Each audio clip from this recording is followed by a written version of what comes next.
Bismillah ar-Rahman ar-Rahim. Now, this book is quite a long book, even though the chapters towards the end are very, very short, a few lines each. But in total, it does equal to 67 chapters.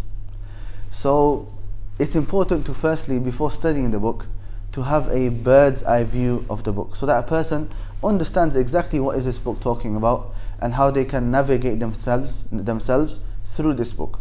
So the question we are going to ask is, how is the book split? How can we split the book generally to have a bird's eye view of the book? And the book, we can say, is split into 10 parts. The book is split into 10 parts. Firstly, we have an introduction. Then after that, we have those chapters pertaining to tafsir al-tawheed, explaining tawheed, explaining and clarifying more what is tawheed. And then after that, we have chapters referring to refuting and clarifying the doubts of worshipping other than Allah. So refuting all of the doubts and falsifying the belief that it is permissible to worship other than Allah. And then the fourth part of the book is talking about why mankind fell into shirk, or how mankind fell into shirk. What are the reasons for them falling into shirk? Because originally there was no shirk in the time of Adam alayhi salam, and shirk came in later on.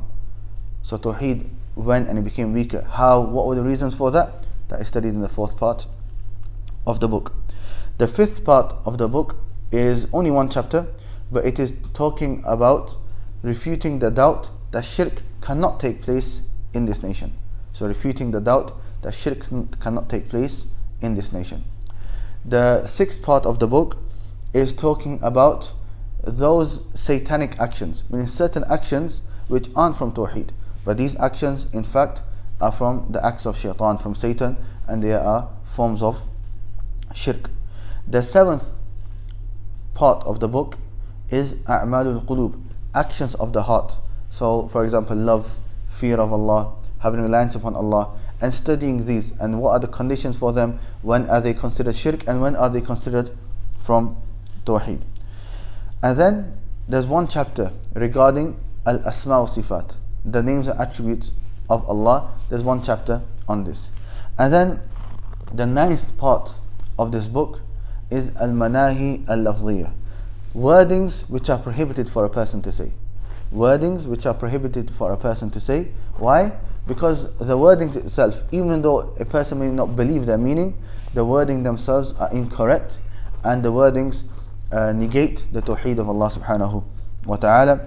And then right at the end, we have one chapter which concludes and finishes the book. So the book is split into these 10 parts. Try to memorize these 10 parts so that you clearly have a bird's eye view and understanding of the different topics of this book.